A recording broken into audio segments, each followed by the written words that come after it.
যারা মেকার তারা হচ্ছে যে ছোট পর্দা বা মিডিয়া কেন্দ্রিক। আমি যে শাকিব খানের সাথে 70-80টা ছবি করেছি, তাহলে আমি কি ভাইসা আইছি? আরে চিকন আলী এত টাকা দিয়ে নেওয়ার দরকার কি ভাই?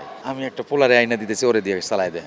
এত সোজা, হিরোই সব করবে, হিরো একা সব করতে পারবে, একটা ছবি টানতে পারে 10 মিনিট একটা ছবি টেনে নিয়ে যাওয়া, তার কোনো ক্ষমতাই নাই একটা ছবি টানার। 2.5 ঘন্টা মানুষকে বসায় রাখবেন, টিকিট কেটে আপনি সাইডা দিছেনি, রিমোট হাতে পেছন সাইড চুলকাইতেছে আর কইতেছে এটা দেখবো না এইটা এইগুলি না ভাই, এখানে ফিক্সড।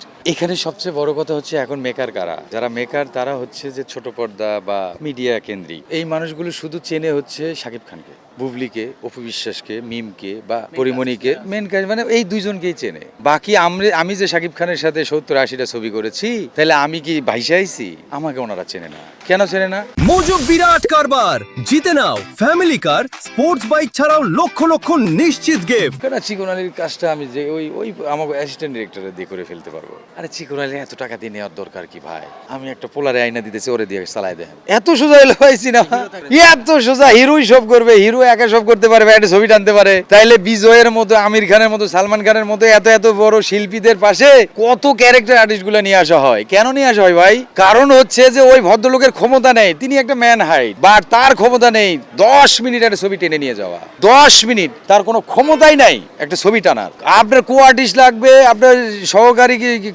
শিল্পী লাগবে, এইগুলি ছাড়া আপনি যাইতে পারবেন না। আমি চ্যালেঞ্জ করে বললাম, পারবেন না ভাই। সিনেমা এত সোজা না। এইখানে আপনি 2.5 ঘন্টা মানুষকে বসায় রাখবেন, টিকিট কেটে আপনি সাইডা দিছেনি, এটা টেলিভিশন না। রিমোট হাতে পেছন সাইড চুলকাইতেছে আর কইতেছে এটা দেখবো না এইটা এইগুলি না ভাই, এখানে ফিক্সড। আপনি টিকিট কেটে ঢুকছে, আপনাকে দেখাই দেবে, কিন্তু পুরো এন্টারটেনমেন্ট যদি আপনি না দিতে পারেন, আপনার ছবি মুখ থুবড়ে পড়বে।